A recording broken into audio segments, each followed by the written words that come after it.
Praise lord. Good morning.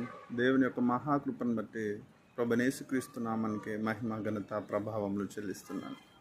ఎందుకంటే గడిచిన నెలంతా ఈ దేవుడు కాపాడి సంరక్షించి తన కృపలో భద్రపరిచి మరొక విధంగా మమ్మల్ని తన కృపచేత మరొక వారంలోకి నెలలోకి నడిపించిన ప్రభువును స్తుతిస్తూ మహిమపరుస్తున్నాను. కనుక ఈరోజు మరొక కృతజ్ఞత కలిగిన దినంగా మన జీవితంలో ఆత్మీయంగా మనం భావించి దేవుడు చేసిన మేలులకు, దేవుడు చూపిన కృపకై వందనాలు చెల్లిస్తూ ఈ దినాన్ని మనం ప్రారంభించడానికి ముందుగా దేవుని స్తుతించేవారిగా, దేవుని గణపరిచేవారిగా ఉన్నాం. కనుక ఆలస్యం చేయకుండా కృతజ్ఞతగా కలిగిన మనము దేవుని వాక్యంలో నుంచి కొద్ది మాటలు ఈ ఉదయకాల సమయాన ధ్యానించడానికి ప్రయత్నిద్దాం. పరిశుద్ధ గ్రంథాల నుంచి ఒక మంచి వాక్యాన్ని ప్రభు మనకిచ్చాడు. పరిశుద్ధ గ్రంథాలు తెరుద్దాం. యెషయా గ్రంథము 43వ అధ్యాయము 1వ వచనము ఈ దిన దేవుని యొక్క మాటలుగా చూద్దాం. Please turn your Bibles book of Isaiah chapter 43 verse 1. Today's the text from the holy Bible. అయితే యాకోబు నిన్ను సృజించిన వాడగు యెహోవా, ఇశ్రాయేలును నిర్మించిన వాడు ఇలాగూ సెలవిస్తున్నాడు, నేను నిన్ను విమోచించి ఉన్నాను, భయపడకము, పేరు పెట్టి నిన్ను పిలిచి ఉన్నాను, నీవు నా సొత్తు. దేవుని బిడ్డలారా, బైబిల్లో దేవుడు అతి శ్రేష్టమైన మాటలను, అంతేకాకుండా వాగ్దానాలను ఆయన కొన్ని మనకు తెలియజేస్తున్నట్టుగా మనం చూస్తున్నాం.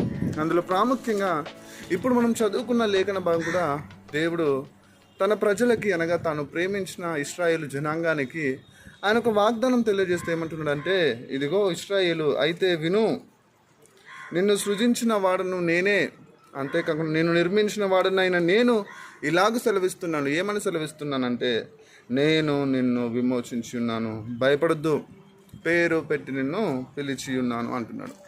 కనుక ఈరోజు నీ జీవితంలో నువ్వు దేవుని సంరక్షణలోకి, దేవుని సన్నిధానంలోకి, దేవుని యొక్క సమృద్ధిలోకి నువ్వు వచ్చావంటే అది దేవుని ఏర్పాటు, దేవుని ప్రణాళిక, దేవుని ఉద్దేశము, దేవుని చిత్తమైందని నువ్వు గ్రహించావా?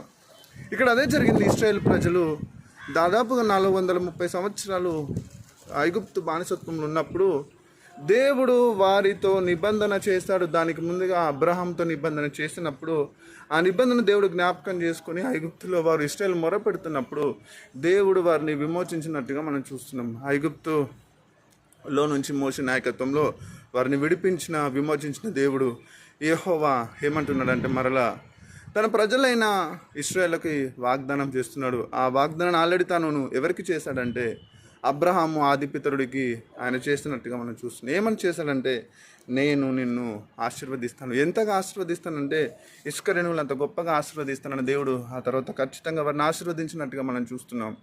ఆ తర్వాత ఆశీర్వదించిన దేవుడే మరొకసారి ఇశ్రాయేలు జనాంగానికి మరొక వాగ్దానాన్ని ప్రవక్త అయిన యెషయా ద్వారా ఏమని చెప్తున్నాడంటే, నిన్ను సృజించిన వాడను నేను, ఐఎమ్ ఏ క్రియేటర్, నేను నిన్ను నిర్మించాను, ఆ నిర్మించిన నేను నిన్ను విమోచించి ఉన్నాను. I'm redeeming you, I redeemed you from the critical situations you are facing in your spiritual life. So అప్పుడు నేను నిన్ను విడిపించాను, కాబట్టి నువ్వు భయపడద్దు, డోంట్ ఫియర్, డోంట్ అఫ్రైడ్, నేను పేరు పెట్టి నేను పిలిచి ఉన్నాను, నీవు నా సొత్తు, యు ఆర్ మైన్.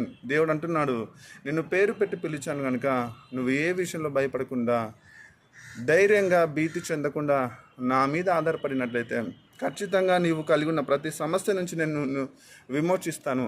అది ఆర్థిక సమస్య, అనారోగ్య సమస్య, అంతేకాకుండా నువ్వు దాని నుంచి బయటపడలేని క్లిష్ట కష్ట పరిస్థితులు కూడా నువ్వు వెళ్తున్నట్లయితే విను, ఆ సమస్యలన్నిటి నుంచి నేను విడిపించి విమోచించి ఉన్నత స్థితిలో నిలబెడతాను. ఎందుకంటే నీవు నా సొత్తు, అంటే నీవు దేవునికి చెందిన వాడవు.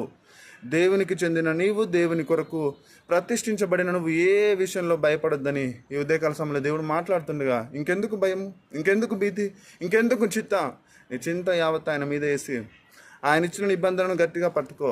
పరిశుద్ధ గ్రంథంలో దేవుడు అనేకమైన నిబంధనలు ఇచ్చినట్టుగానే, అనేకమైన వాగ్దానాలు ఇచ్చినట్టుగానే ఈ ఉదయకాల సమయంలో ఒక మంచి వాగ్దానం కోసం పంపిస్తున్నాడు. ఏమని పంపిస్తున్నాడు అంటే, నీవు ఏ విషయంలో భయపడొద్దు, ఎందుకంటే నేను నిన్ను పేరు పెట్టి పిలిచి ఉన్నాను, నీవు నా సొత్తు, కనుక నీవు ధైర్యంగా ఉండమని ఈ ఉదయకాల సమయంలో దేవుడు ఇచ్చిన వాగ్దానాన్ని మనస్ఫూర్తిగా హృదయాంతరంగంలో విశ్వాసంతో స్వీకరిస్తావు కదా. అలా స్వీకరించినట్లయితే దేవుడు నిన్ను బట్టి సంతోషిస్తాడు.